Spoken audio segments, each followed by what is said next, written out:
वसुदेवसुतं देवं कंसचाणूरमर्दनं देवकी परमानन्दं कृष्णं वन्दे जगद्गुरुं। श्रीमद्भगवद्गीता अथ पञ्चदशोऽध्यायः पुरुषोत्तमप्राप्तियोगः।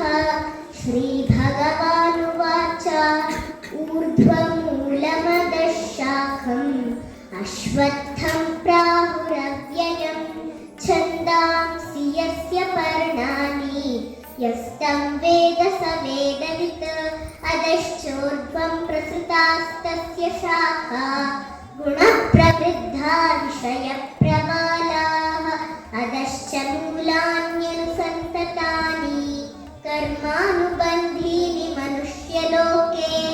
न रूपमस्येह तथोपलभ्यते नान्तो न चादिर्न च सम्प्रतिष्ठा। अश्वत्थमेनं सुविरूढमूलम् असङ्गशस्त्रेण दृढेन चित्वा ततः पदं तत्परिमार्गितव्यम्। यस्मिन् गता निवर्तन्ति भूयः तमेव चाद्यं पुरुषं प्रपद्ये। यतः प्रवृत्तिः प्रसृता पुराणी निर्माणमोहाजितसङ्गदोषा अध्यात्मनित्या विनिवृत्तकामा।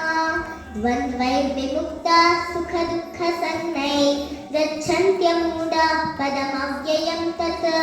न तद्भासयते सूर्यो न शशाङ्को न पावकः यद्गत्वा न निवर्तन्ते तद्धाम परमं मम। ममैवांशो जीवलोके जीवभूतः सनातनः। मनः षष्ठानीन्द्रियाणि प्रकृतिस्थानि कर्षति। शरीरं यदवाप्नोति यच्छाप्युत्क्रामतीश्वरः। गृहीत्वैतानि संयाति वायुर्गन्धानि वाशयात्। श्रोत्रं चक्षुः स्पर्शनं च रसनं घ्राणमेव च। अधिष्ठाय मनश्चायं विषयानुपसेवते। उत्क्रामन्तं स्थितं वापि भुञ्जानं वा गुणान्वितं। विमूढानानुपश्यन्ति पश्यन्ति ज्ञानचक्षुषः। ॐ सर्वं श्रीकृष्णार्पणमस्तु। धन्यवादः।